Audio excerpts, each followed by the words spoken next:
deputados aprovaram determinadas leis, na generalidade.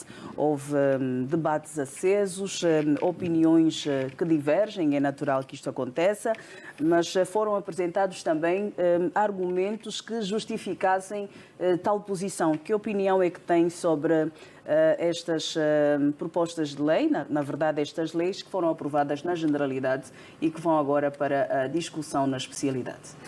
Boa noite, Leda. Boa noite, Dr. Bali. Boa noite aos telespectadores.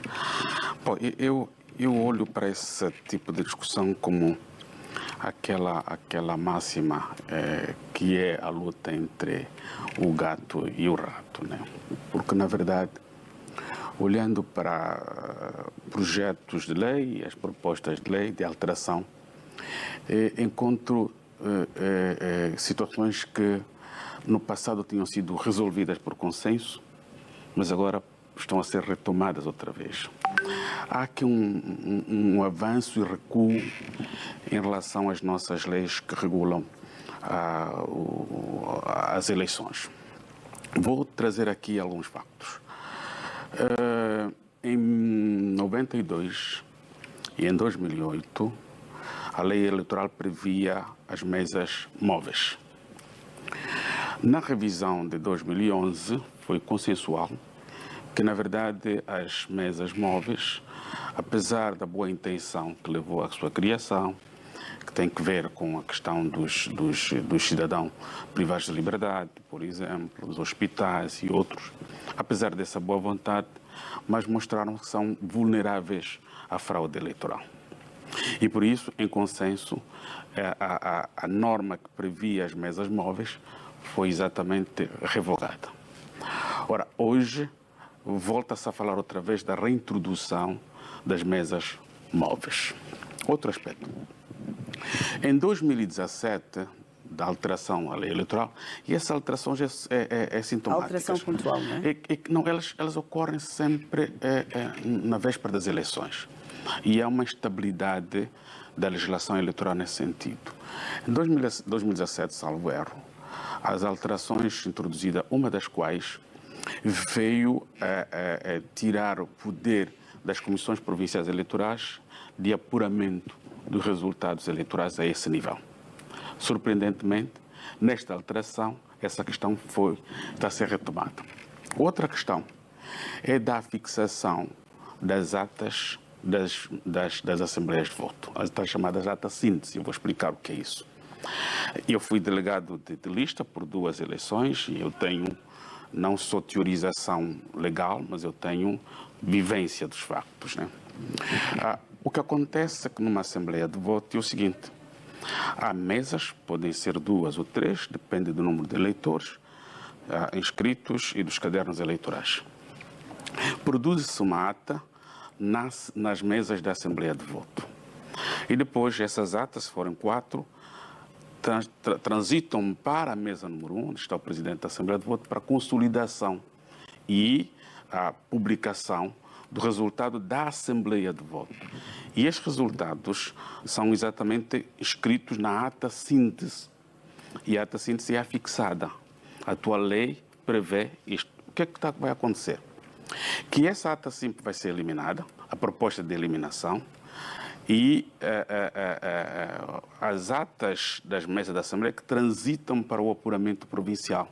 Não haverá fixação, como nós vimos nas eleições de 2022, daquelas atas sínteses, que é a ata da Assembleia de Voto, que consolida todos os dados das mesas da Assembleia de Voto. Ora, avançamos no sentido e recuamos, porque a publicação daquelas atas, ou das atas da Assembleia de Voto, que tem o apuramento das mesas, é um elemento de transparência do processo eleitoral. Porque os próprios votantes vão para a Assembleia de Voto e chegam, olha, eu votei aqui, como é que foram os resultados? O resultado é este. Ele já sabe que na mesa ou na Assembleia onde ele votou, o resultado é aquele. E é uma forma dos cidadãos eleitores, o soberano povo de Angola, fiscalizar também o processo eleitoral nessa perspectiva. Mas a proposta que existe é de retirar. Eu quando estive na mesa, na Assembleia de Voto, por duas questões, o que é que acontece? É que essas atas que saem da mesa da Assembleia de Voto vão para a mesa número 1, onde está o presidente, E elas são transcritas para a ata síntese. E todos estamos lá a acompanhar. A ata da mesa tal está aqui. O partido tal, Y, o grupo político tal, Y, e os coordenadores estão exatamente a colocar na ata síntese. E todos assistimos. E todos assinamos aquela ata síntese. Isso vai Concordamos deixar de acontecer, vai caso deixar de, seja aprovada. vai deixar de acontecer caso essa proposta. E é uma das questões que, para mim, muito preocupante. Muito preocupante. A outra questão que o Dr. Bali disse é o título que habilita o exercício do voto. Qual o título que vai ser utilizado? E, assim, título, no caso, do documento, o não é? documento, yeah. Ou o cartão, ou o bilhete de identidade. Há quem sugere até o cartão de residência. Há quem sugere isso. Mas se o Executivo executasse e colocasse em prática tudo o que pensa e que nos transmite, essa questão não se colocaria. Lembro a todos que o Executivo prometeu um bilhete de identidade com um chip, onde estariam incorporados os dados da carta de condução, o dado do cartão eleitoral, tudo isso. Não teríamos colocado, essa questão não seria colocada. Se ele, o Executivo, implementasse essa sua estratégia de simplificação dos documentos, estaríamos hoje tranquilíssimos, porque era um único documento, incorporado nele vários documentos, com um chip. Mas não isso acontece. Eu também não olho para a questão de bilhete de identidade como aquela susceptível de fraude eleitoral. Eu não penso assim. E como pensa o doutor? Não, eu penso que é um documento normal que pode ser utilizado para o exercício do voto. Agora, o que tem que nos preocupar é o seguinte, para todos nós angolanos, é trabalharmos juntos, cooperarmos, fiscalizarmos todos, para que a emissão de bilhete de identidade não transcenda os seus limites da cidadania, ou seja, permitir que os estrangeiros tenham acesso também ao nosso bilhete de identidade. Isso é que preocupa. Para mim, me preocupa exatamente isso, porque já existem bilhetes atribuídos a cidadãos estrangeiros de forma ilegal.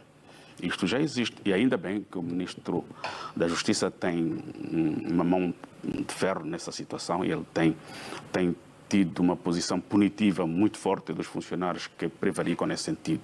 É isso que temos que trabalhar todos. E o próprio o Executivo tem que fazer tudo para que não exista qualquer forma de fraudulentar o nosso bilhete de identidade. Se isso acontecer, eu não me oponho. Eu estive numa dessas conversas de rádio com alguém da UNITA que trouxe uma ideia para mim, achei inaceitável. Usar alternativamente 3 documentos, ou o bilhete, ou o cartão eleitoral, ou o cartão de município, como chamam os cartões de município. Ou seja, é permitir que as nossas eleições não tenham um documento único para a habilitação do exercício do voto. Então, eu acho que essas questões não se colocariam hoje, porque nós evoluímos muito do ponto de vista da legislação eleitoral. Estamos a regredir. Mas o que é que eu sinto? O que é que eu penso? O que é que eu constato? É que tanto os situacionistas como os oposicionistas procuram se posicionar melhor para a corrida eleitoral. E o único instrumento que encontra para melhor se posicionar é a legislação eleitoral. E eu acho que não podemos usar a legislação eleitoral para a disputa claramente do poder político. O que temos que fazer é o quê? A legislação eleitoral deve servir à organização do processo, de modo que as eleições sejam livres, justas e transparentes, nos termos que aconselha a SADC, nos precisos marcos de como se organizam as eleições na nossa região. Doutora Bali Chionga, levantado alguns pontos que consistem ou representam preocupação em relação à lisura que se quer para um processo como são as eleições gerais. Que notas é que nos pode dar? Há ou não preocupações para alguns pontos que serão alterados? Vão agora, portanto, as discussões vão para a especialidade, mas sabemos que existe esta possibilidade de eles serem de facto alterados. E de que forma é que isto vai impactar no processo em si? Não, primeiro, penso que em relação ao documento para votar, o título para votar, o documento para votar, penso que não há problemas nisso. É o bilhete de identidade, é melhor que seja o bilhete de identidade, depois assegurar que todos os eleitores tenham acesso e, portanto, por via da descentralização da impressão do bilhete de identidade, vamos ver que esse serviço possa abranger todos. Primeiro. Segundo, eu tenho uma opinião contrária em relação à ata síntese, mas essa opinião é mesmo só um parafrasear daquilo que o Ministro do Estado disse, porque eu acho que é muito claro. O Dr. Lindo trabalhou na mesa e eu não trabalhei, mas eu tenho ideia, aliás, porque a própria lei traz os modelos e é fácil. O documento original com a informação primária sobre a votação é a ata da mesa de voto. É o documento original e primário. Sendo este documento original e primário, a verdade eleitoral está neste documento. E em relação à fixação destes resultados? Todos os outros documentos, que são a transcrição desses dados, são fontes secundárias dessa informação. E, portanto, são dispensáveis no meu entendimento, desde que a informação saia desse elemento. Por quê? Porque a própria transcrição pode ser feita de forma errada. E depois, vamos então falar da fixação. Quer dizer, eu tenho a fixação do resultado na minha Assembleia e já sei que nós ganhamos eleições ou perdemos eleições. É isso que vai acontecer? Não. Os resultados eleitorais de uma Assembleia não definem o resultado das eleições. E, portanto, é preciso fazer escrutínio. É preciso fazer um escrutínio final e depois as próprias operações do próprio método e ter-se os resultados. Depois, a fundamentação que se traz e a fundamentação baseada no protocolo da SADC, a fundamentação que foi apresentada, as nossas eleições nunca, no relatório da SADC, foram tidas como não transparentes. Até porque a própria UNITA, no relatório de fundamentação, não fala de falta de transparência, fala de reforço da transparência. E essa questão do reforço da transparência, que é subjetiva, pode sempre ser discutida. O que eu acho é que nós temos que ter deputados com abertura suficiente para discutir as suas propostas. Nós não podemos ter deputados nem grupos parlamentares que acham que eles são os donos da verdade de qualquer tipo de área do conhecimento ou da atuação da nossa vida. E, portanto, penso que, aprovados os projetos, infelizmente a UNITA não aprovou os do MPLA, mas o MPLA aprovou os da UNITA, e, portanto, aprovados os projetos, vá-se à discussão na especialidade e depois se expurgam todas as dificuldades. A questão é, a alteração da legislação não é um problema. Os contextos exigem que essa alteração aconteça finalmente. Sim, a questão do apuramento provincial, ou seja, nós estamos a reclamar que coloquem a ata síntese e também estamos a reclamar que não se faça apuramento provincial, porque já havia, agora não deviam trazer porque é um retrocesso. Ou seja, nós também não devemos ser contraditórios em relação a esses aspectos. E por isso eu penso que só estamos na aprovação da generalidade. Vamos aguardar que os deputados, com calma, com serenidade, com ponderação, com respeito mútuo, possam discutir e depois vamos ter as leis finalmente. Vamos seguir e olhar.